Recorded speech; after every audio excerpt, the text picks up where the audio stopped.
Magandang araw sa lahat. Anong oras man sa mundo, sana nasa mabuti kayong kalagayan. At ngayong araw, itututok ang lahat ng mga ilaw sa nag-iisang motor at bagong labas ng FKM. Ito ang Hunter 150. Distinct, walang kagaya ang forma at mala-futuristic na datingan ang hatid sa atin ng bagong-bagong FKM Hunter na ito. Isang 150 scooter na siguradong handang sumabak sa kakalsadahan ng Pilipinas. Mula ngayon na panood mo to at hanggang sa mga darating na panahon ay dadagsain na to sigurado pag nakita mo ng aktwal ang motor na ito. Maganda niyan, habang bago pa lang, dagsain mo na sa mga tindahan ng FKM Motors to nang sa ganon hindi ka maubusan dahil balita ko nagkakaubusan.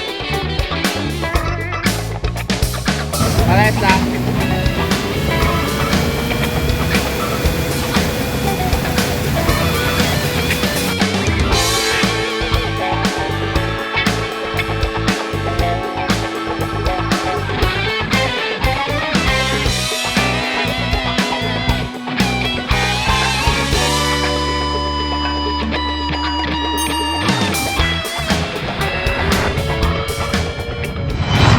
Boss Motovlog.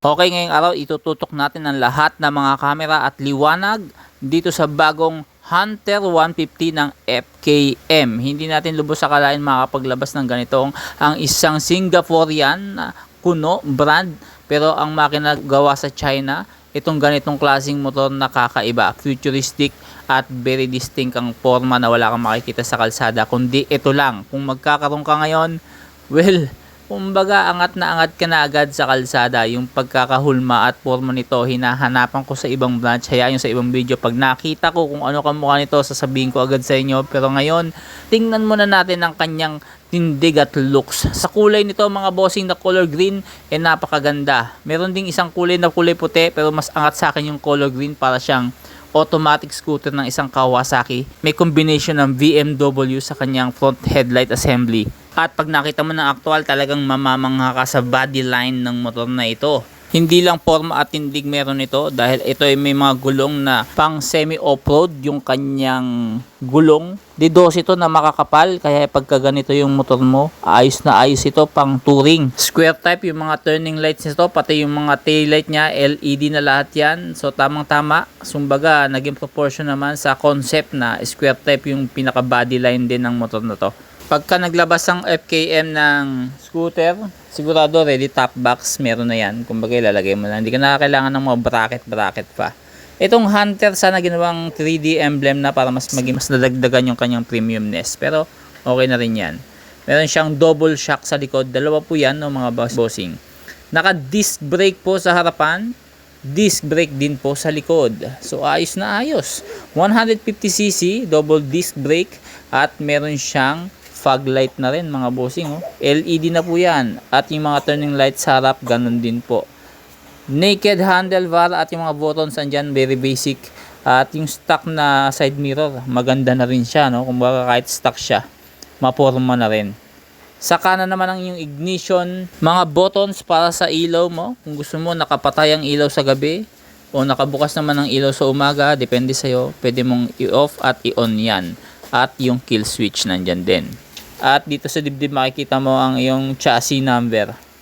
Pababa hanggang sa iyong flat floor board, nandyan ang lokasyon ng baterya mo. Kaya yung iba nag-aalangan, no? Baka mabaha daw, maano. Hindi po papasukan basta-basta yan mga bossing. Wag po kayo mag-alala. Marami na yan, mga click, nandyan din. Honda Beat, nandyan din at marami pang iba. So hindi naman issue yan. Ang kailangan mo lang dyan, yung rubber nyan sa pagitan, kailangan nakasilyadong maigi yan. Maganda rin yung tire hugger nito mga boss. Iwas sa tubig, lalo na yung tangke nito mga bossing, nasa upuan. Makikita nyo yung tangke niya nakalabas po. Yun lang ang pinaka downside na nakita ko rito, no.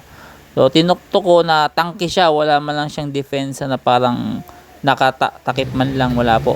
So tuktukin natin tong tangke.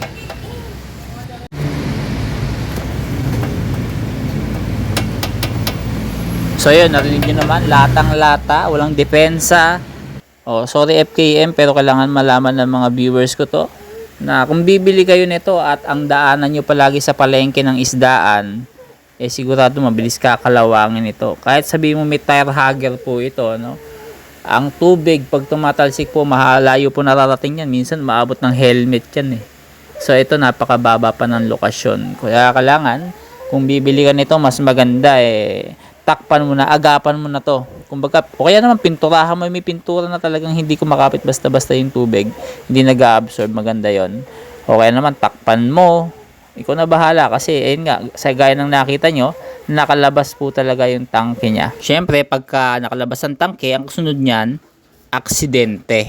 Ano, pag tumagas ang gas niyan, ang makina sa ilalim lang, pwede kang magsilab, pwede kang maging yung nagliliyab yung bungo. Sino nga yun? Si Ghost Rider. Ayan. Ghost Rider. Gusto mo ba nun? Oh, para kung ayaw mo lang ganun, diskartihan mo. Pero syempre, kumbaga lang yan. Ikaw, nasa sa'yo yan, no? Pero ang turning factor talaga kaya kukuha ka ng ganitong motor, yung kanyang format design. Yun talaga yung turning factor. Wala nang iba. Kasi sa after sales, mga bossing, medyo may hirapan ka ng konti kasi hindi naman kagaya ito ng mga generic na motor sa Pilipinas. Kahit sa butika makakakuha ka gaya ng Honda, Yamaha, yung mga talagang leading brands dito sa atin. Pagka ganito klaseng motor mga bossing na China at bagong forma at hulma, pahirapan yung pyesa. Alam naman, pumunta ka pa ng Pampanga para kunin yung isang pyesa ng tornilyo na nawala sa'yo, di ba? Kumbaga kailangan marunong ka ditong tumantya. Kumbaga, buo ba talaga yung loob mo? Nakukunin mo to? Na pagka nakulangan ka ng belt, kailangan alam mo kung ano yung kasukat nito. O yung bola, kailangan alam mo yung kasukat nito. O yung counterparts nito, kailangan alam mo siya. Ito gawin mo. Bago mo kunin yung motor, bumili ka muna ng bola o kaya belt. Pagka hindi dumating, ikaw na bahala magdesisyon. Kung nananaig pa rin sa iyo yung forma at design. Pero pagdating sa pyesa, alam mo na kung nahihirapan ka. Nasa sa iyo ang desisyon yan at wala sa amin. Kami lang ay nagbibigay ng konting isipin para sa iyo kung kukuha ka nito. Pero hindi ka nalugi rito. Sa halagang 78,000 pesos, meron tong 30% o 20% down payment kung hindi ako nagkakamali. Nasa 23,000 ang down payment nito. Syempre, iniiwasan dito yung marepo. Iba kasi, kung 5,000 lang yung down payment, ang ginagawa tinitesting lang yung motor, sinusoli na. Nagiging repo. Kumbaga, lalong bumababa yung value lalo ng motor. Kumbaga, bago na nga lang sa Pilipinas, gaganunin pa, di ba? So, iniiwasan niya ng FKM, kaya ganon na medyo mataas ang presyo ng kanilang down payment.